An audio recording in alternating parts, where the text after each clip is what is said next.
openai.com.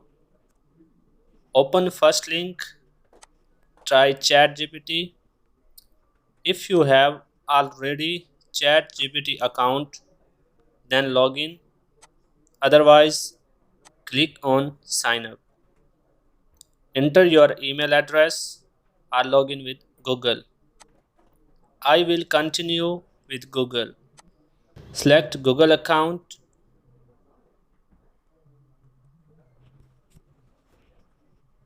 Enter your first and last name. Then continue. Now verify your phone number here. Enter code for verification.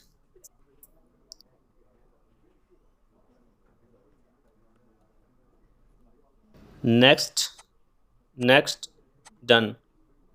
Here we can search anything.